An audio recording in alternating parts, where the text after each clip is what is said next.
Over the past year or so, I've pretty much become a massive fan of Gustav Mahler. I remember hearing some of his first few symphonies and movements and being absolutely obsessed with his style. And after seeing Todd Field's film Tar back last year, I remember just being absolutely inspired to just listen to the rest of his symphonic cycle because man, what an artist he was. Gustav Mahler has become pretty much my favorite composer next to Mozart. So, in honor of his birthday, I decided to rank each of his 9 main symphonies, ranging from quote unquote worst to best. So, a quick disclaimer that I will say before I do this ranking. For one, I'm only going to be ranking his 9 main completed symphonies. As much as I do appreciate a lot of stuff that he did in his unofficial 10th symphony, I do feel as if that there were some parts were lacking. However, I will say it again, the first movement alone of his 10th symphony is amazing, and I highly recommend it. I will also not be ranking stuff like his Das Lied von der Erde, which I know Mahler has just only solely worked on that just because he believed in the curse of the ninth. Also, one last thing, just so you Mahler fans are aware. In my opinion, there's no such thing as a bad Mahler symphony. There's no such thing even as a decent Mahler symphony. Every symphony that he ever worked on, in my opinion, is great, and the best of his work is only proven to be some of the greatest music I've ever heard in my entire life. So, without further ado, this is my personal ranking of each of Mahler's 9 symphonies. Starting with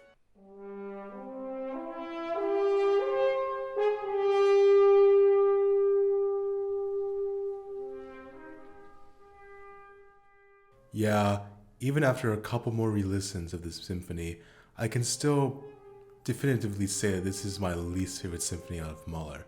But again, this is a high bar we're dealing with here, and the 7th symphony of Mahler is still pretty great. In many ways, this is his most experimental symphony. I mean, it's not experimental in the same way that Philip Glass is experimental, but it's very much Mahler trying to do many different types of ideas that were very much different from what he did before and what he did in his last 2 symphonies. A lot of the symphony is just more playful and upbeat, and there are many parts that I do love because of that. It's still overall just a very technically well-made and expertly composed symphony. The main thing that's just really keeping me from absolutely putting it higher for me is just down to a simple fact, that of personal preference. As much as I really admire the colors that Mahler is working with here, it's just something that doesn't completely resonate with me as much as pretty much any of his other symphonies. Again, this is not me saying that the symphony is in any way bad. It's just something that just doesn't really click right with me. And that's pretty much why it's the one symphony that I've listened to the least. But then again, because it's the one symphony I've listened to the least, it has the highest chance of either really growing on me or just sticking to where it is right now, that of last place. If I was to pick a movement from the symphony that I love the most, it would absolutely have to be the 4th movement. Just a very beautifully well made and just gorgeous melody all around. And all that being said, even though it is ranked as last place, I am in no way saying that you should not listen to this symphony, because there are many people that absolutely do love this symphony and would place it as first place. I think it just shows how versatile Mahler is that he can just make so many different types of symphonies that can appeal to different kinds of people, that really, me just putting it as last place doesn't mean it's the worst or like it should be not listened to by anyone. Don't even take my words of anything I say in this ranking or really any of the other symphonies as like pure text. Everything that Mahler did was great, and that's because like he always manages to find new perspectives. So again, I would highly recommend this symphony almost as much as the top ones, because who knows, this might be your favorite, even though it wasn't mine. Also, this movement does have this cheeky ending that I just absolutely adore. Just listen to it.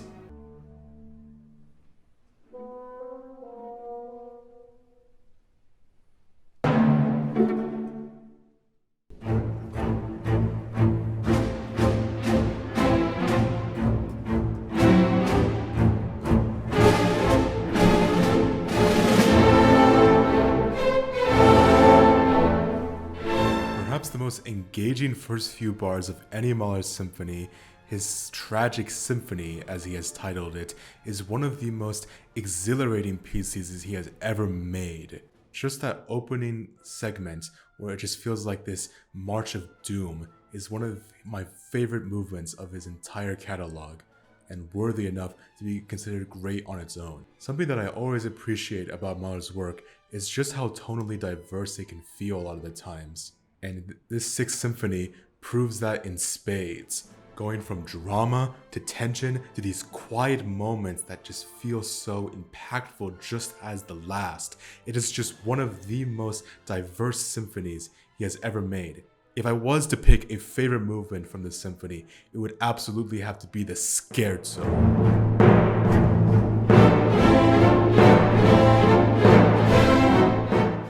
Man, this whole symphony just has great openings and hooks.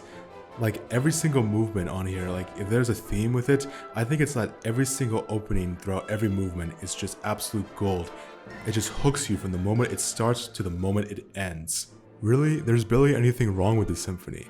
I guess I can say that the Andante I'm not as obsessed with as the rest of the symphony, but that's just pretty small potatoes for critiques because I just simply love this symphony. And I think from now on, pretty much every symphony from here on out is just going to be me just showing how obsessed I am with it, no matter where it ranks, because that's just how good Mahler's symphonies can be. Where there's so many good aspects to each one of his symphonies that it's just very difficult for me to rank each and every one of them.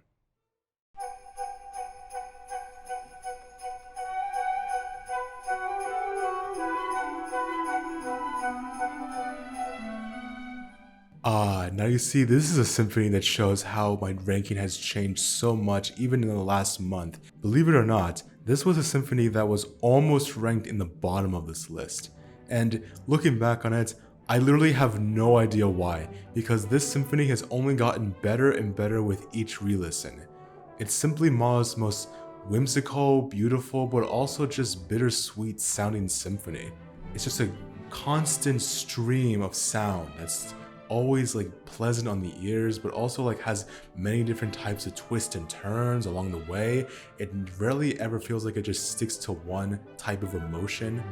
It's just really beautiful, especially the first movement, which just weaves through this beautiful feeling that you're walking through a countryside. Most of his music just is perfect music to listen to while you're just walking outside, because it's not only something that is very pleasant on the ears, but also is just very much embellishing the feeling of nature. That's something that Mahler always wanted to achieve with his music. Very much the main inspiration for his music was the beauty of nature itself. Anyway, I don't want to imitate nature, I want to capture its very essence. So that all the birds and the beasts died tomorrow, and the world became a desert. When people heard my music, they would still know, feel what nature was. There are some parts of the first movement that just feel so uplifting, that just give me such a positive emotion. Just listen to this segment.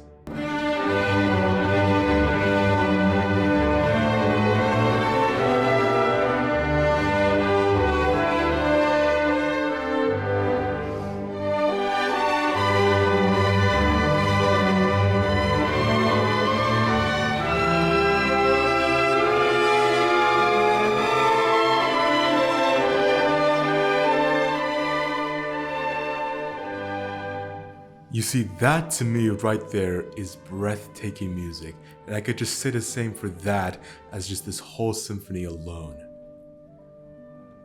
And then there's the fourth movement, which is just so chill and relaxing, and it just fills me with just such a calmness that's really rare to hear in music. Even with Mahler, because I do love when he can be bombastic, but it's his equal parts where he's just allowed to let music flow and not have to worry.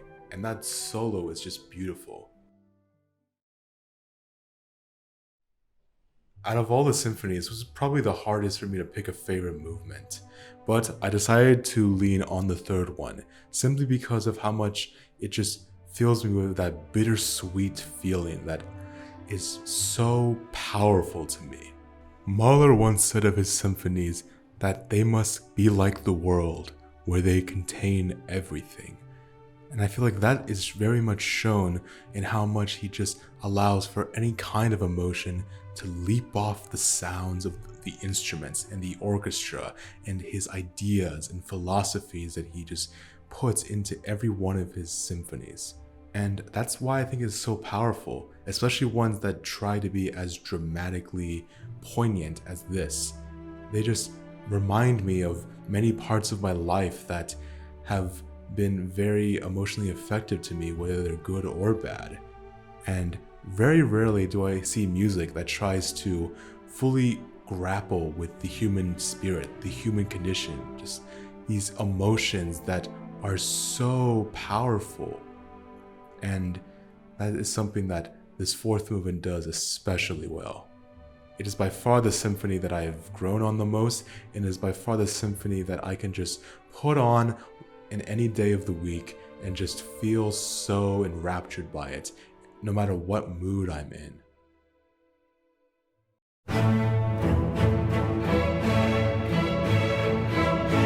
Mahler's First Symphony, perhaps Mahler's most accessible symphony, and perhaps the best symphonic first outing to ever be made by any composer ever. Much like what Orson Welles did for cinema, where his debut feature was immediately bold, visually striking, and instantly memorable, Gustav Mahler's first ever symphony is something that is already shown to have a distinct style to him and him alone.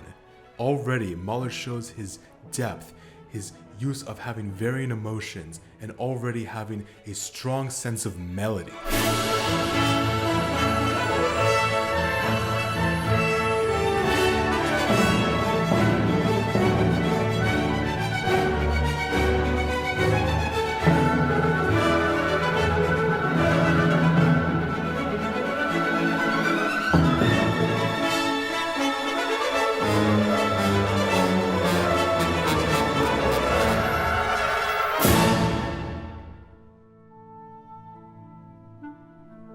Although the second movement is my personal favorite out of Mahler's First Symphony, I will have to admit though that I think his first movement is perhaps his most impressive.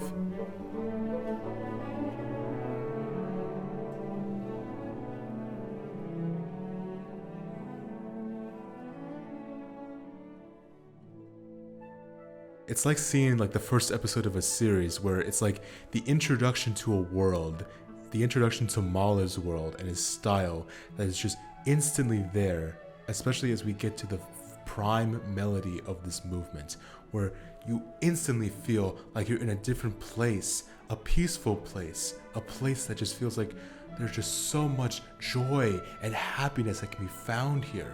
All that is captured within the opening 15 minutes of the symphony, and it only gets better and better from not only here, but through the rest of Mahler's symphonic cycle. And that is truly impressive about Mahler's First Symphony. It not only stands alone, but acts like the important starting ground for what Mahler would eventually evolve to once he reached the latter parts of his life. In general, I just really freaking love this symphony. It just has everything that just a good symphony and just good music should ever have. Now we're reaching the top 5 symphonies. And yeah, I will be honest, this was when the ranking started to become almost impossible to arrange. Again, I love all of these works with all of my heart at this point, and I could just easily just change this whole ranking in the next month or so. But for now, this is what I would consider to be the closest to what I would picture as the top 5 ranked. Also, from now on, I'm only going to be playing segments from my favorite movements of each symphony, because I truly believe that these symphonies, especially, shouldn't be even remotely spoiled for the best parts. So, let us continue, shall we?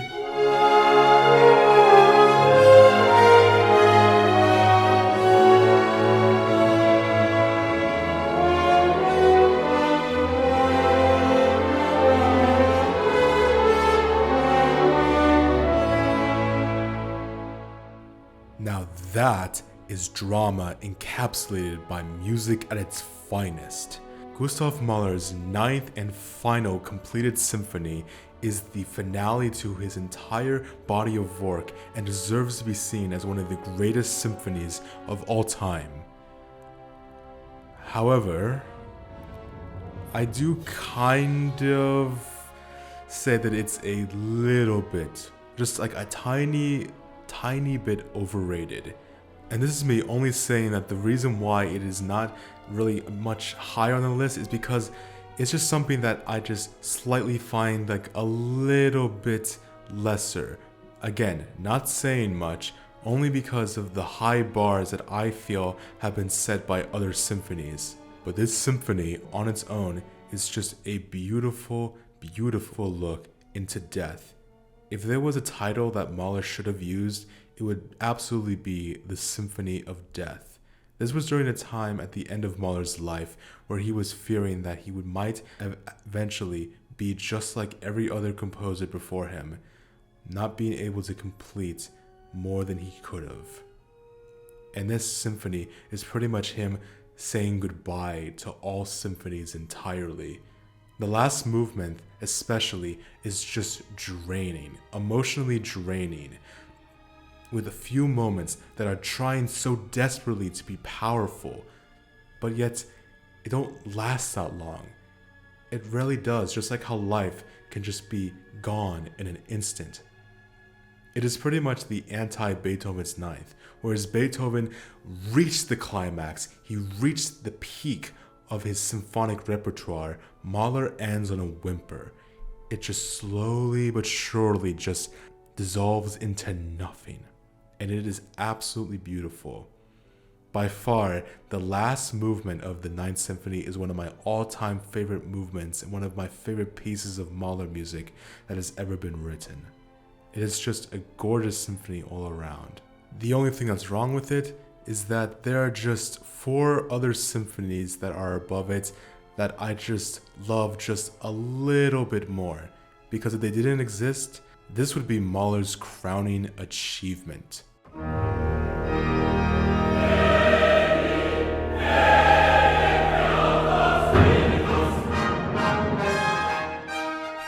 Mahler's 8th Symphony, titled the Symphony of 1,000, aka it should have been called the Symphony of 1,000 Reasons to Love It, because my god, this is an epic.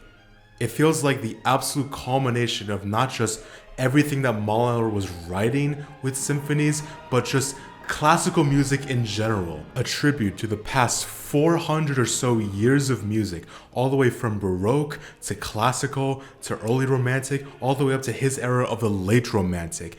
It feels like it just has everything. It has the orchestra, it has the organs, it has 8 vocal soloists, it has a children's choir, there's even a segment with a mandolin.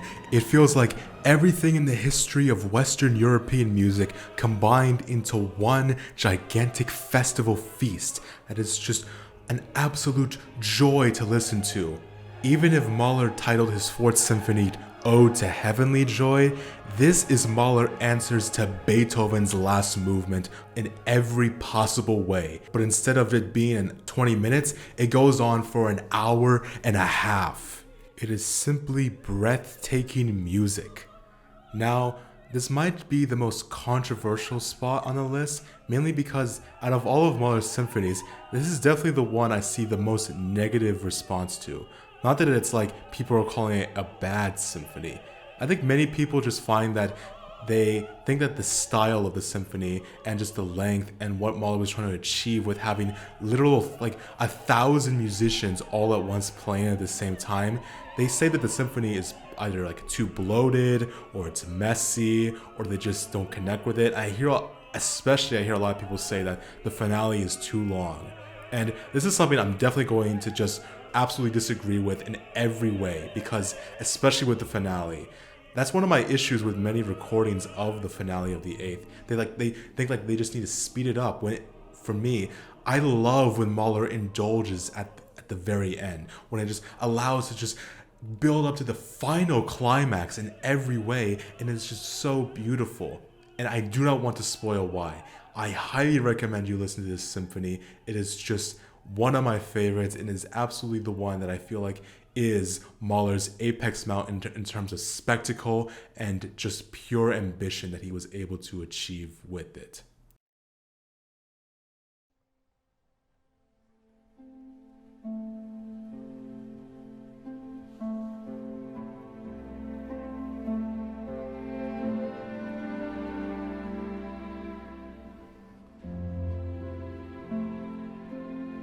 And here we are, the symphony that began my Mahlerian journey.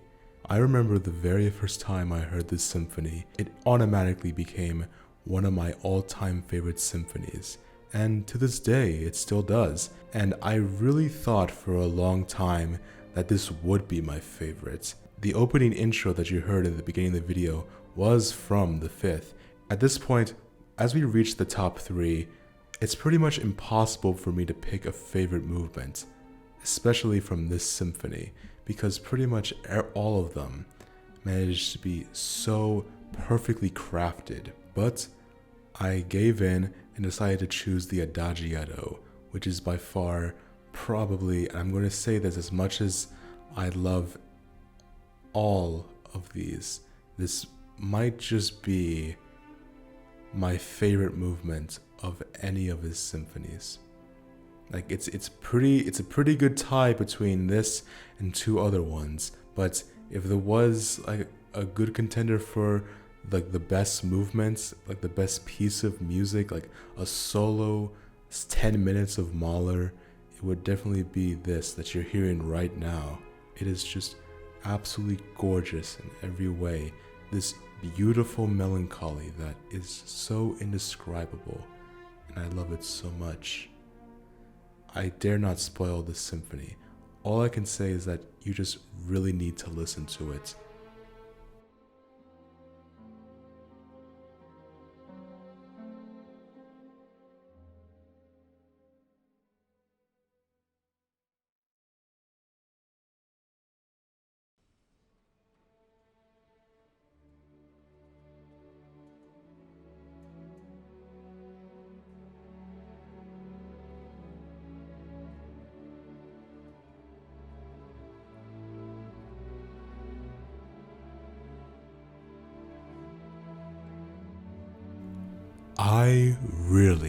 I genuinely believed at some point that this would be taking the top spot. Probably, like, in some ways, I could say this is a two-way tie for my favorite symphony. And it is by far one of only two symphonies that Mahler has made that have actively made me sob and cry into tears. As you can probably guess, the final movement of the symphony is in contention for my absolute favorite movement out of any Mahler symphony. It is this beautiful slow pace that builds into one of the most emotional climaxes that no matter when I listen to it, no matter if I want to just be in total joy, this movement will make me cry. It is just indescribable what this symphony makes me feel. The piece is divided into 6 parts. The first being titled Summer Marches In, the second part being titled What the Flowers in the Meadows Tell Me, the third part being titled What Animals in the Forest Tell Me, the fourth part being titled What Mankind Tells Me, the fifth being called What the Angels Tell Me, and the final one being called What Love Tells Me. Throughout it all, it is just non-stop, the most groundbreaking and most transcendent pieces of music I have ever been pleasured to hear. No matter where in the symphony it is, no matter what emotion it tries to convey, it does so absolutely marvelously. From the first movement, which is somehow longer than even the Fifth Symphony of Beethoven just by itself, it manages to be this exuberant, exciting piece filled with so much layers on top of it. And then, as it goes along, as the second and third movement comes in just showing the beauty, and as the choir comes in the fourth, and as the children's choir comes in the fifth, allowing for a new ray of hope to emerge. And then the final piece, which just is a slow but steady build-up into a climax that always makes me tear up at the end. Nothing I say can describe the brilliance and the perfection that Mahler achieved with his Third Symphony, and it might as well be a tie for first place, if not for something even greater.